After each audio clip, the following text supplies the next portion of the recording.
Hey guys, what's going on, friends and family? My name is Skylent, and today we're going to be talking about MMOs that sell in-game content. There's a real money transaction for actual stuff and things inside of the game, and I really want to be a little bit more critical. Normally I am, but I just kind of wanted to just get that out of the way immediately. Like, yeah, you can still enjoy a game if there is some sort of real money transaction. You can even love a game that's pay to win, okay? Like, I guess I'm not here to debate that specifically, but what I'm here to talk about is just my thoughts and feelings on really games, especially like the Kickstarter games. You know, I kind of want to highlight those. I want to use that as the springboard for the conversation. Like games like Star Citizen, and there's a few others, I think, that sold like castles and things like that. If I'm not mistaken, that would be similar to the game Life is Feudal did that, and I think Crowfall is also doing something similar, but I think that's an instance thing. Anyways, there's some debate over if it's good or bad, you know, how cosmetic it really is or how pay to win it is, but I don't like that there's even that sort of debate to be had. I think that in the end, whenever games are selling items inside like cosmetics and they're selling content of the game before the game is released, I don't appreciate that. Now, in my opinion, I've already done a video on this, like when is a game considered early access or not? And I basically just said, hey, really, if they sell in-game content, if they have microtransactions, the game is no longer early access, in my opinion. It is now officially a product, and there's a bunch of reasons for that. Like, it incentivizes the developers to develop a certain way, and that is not exactly in line with what would be most healthy for the consumer and the game itself. That's basically really simply it. However, well, this is kind of different though, right? Like, this is a little bit different. It's kind of not really a microtransaction. It's kind of hard to call it micro, right? Whenever these things are like thousands of dollars of, you know, hundreds of dollars, thousands, for ships, for castles, you know, and these things actually can affect the gameplay once it eventually comes out. And these games tend to be multiplayer. So is that even micro? Is that really such a microtransaction? It's more like you just bought a DLC, and then you can bring that DLC into the base game and wreck other noobs with it. That's just kind of what it feels like to me. And it really also sucks because, in a way, they're time limited as well. Because like it's during their crowdfunding stage, so it's like really when I complain about like Overwatch for having time limited skins.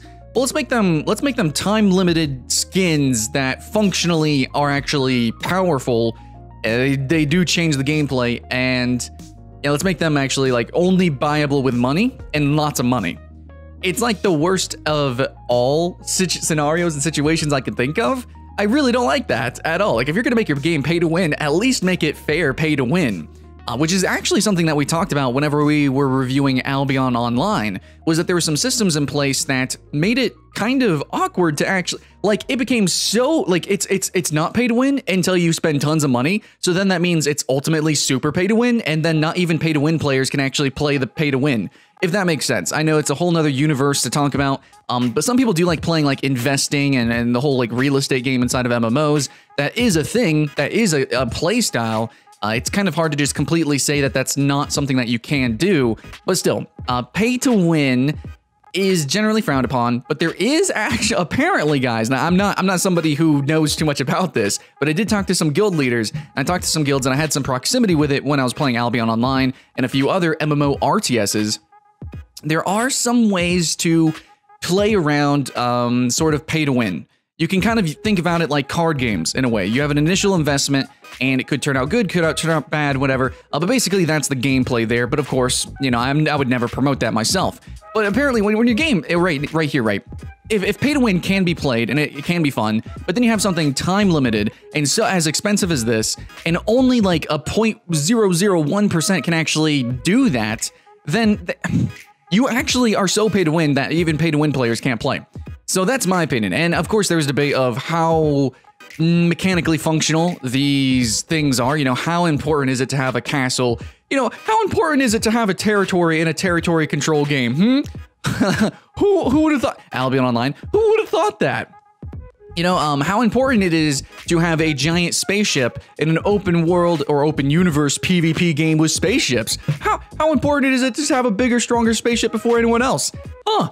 I think there's a lot of people that, they don't really know what they're talking about. Like, they kind of champion these games on forums, and trust me, I peruse these forums constantly, and they will say things like, oh, it's not going to be that grindy. You're going to be able to get this castle in, you know, like a day or two. But the thing is, even if you're playing the beta, you honestly don't know what the fuck you're talking about. You just don't, and you just look really stupid to anybody that's coming from the outside, and that's why people go to the forums, or they start looking at the game, they start talking with the community, and they piece right out. Yeah.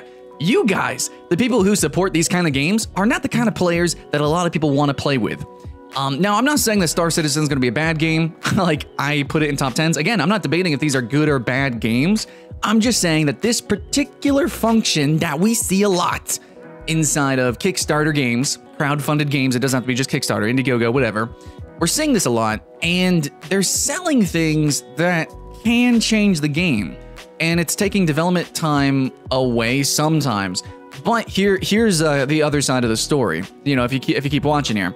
So these games are MMOs. You do need to pay for a lot of their, like, it's going to take a long time to develop. Okay, so you are paying for the future, kind of.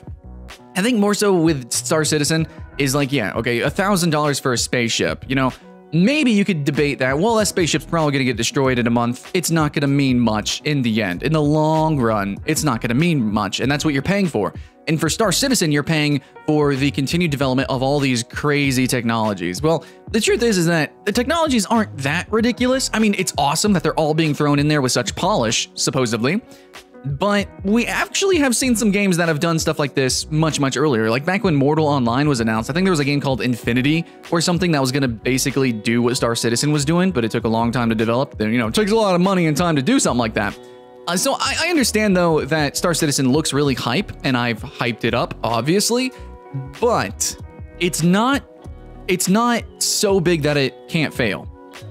It's not...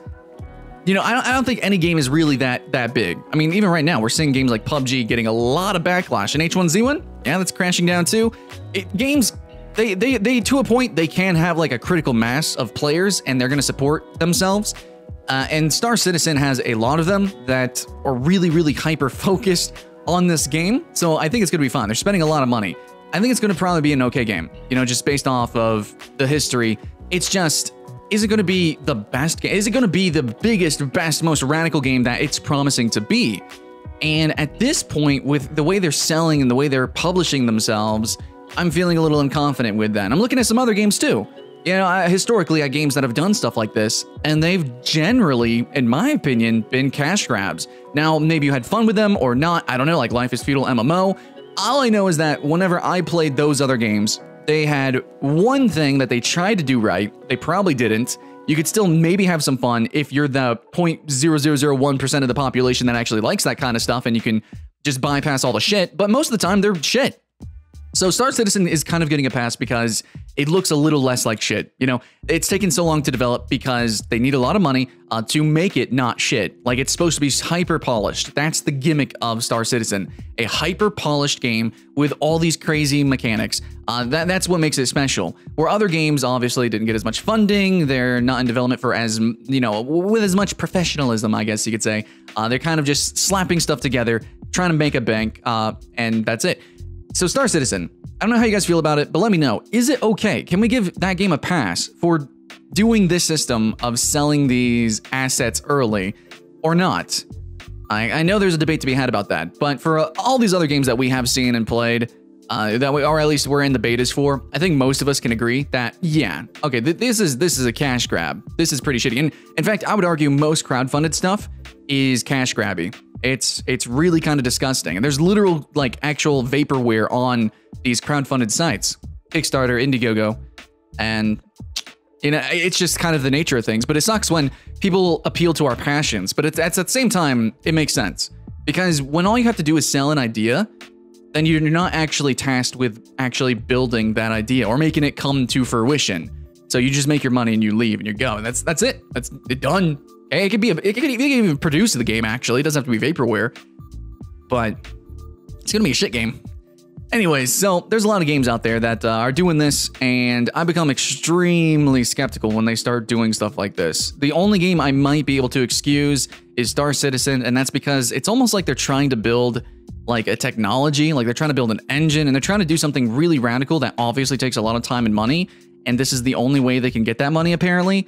But I really don't know if I like making excuses. Yeah, it's like that. Well, yeah, this game wouldn't be able to be free to play if it wasn't pay to win. You know, I think we can actually be more creative. If we can come up with ideas like Star Citizen that has all this radical stuff, or these other, you know, Kickstarter games like Crowfall, you know, it's got a lot of cool ideas. If we can come up with cool ideas like that, then we can come up with better ideas on how to actually sell and monetize that. I mean, you already had the idea to crowdfund, and it worked out for all of you guys. So if we can just take the extra step, right, just so that we don't seem like complete shams, that'd be freaking awesome.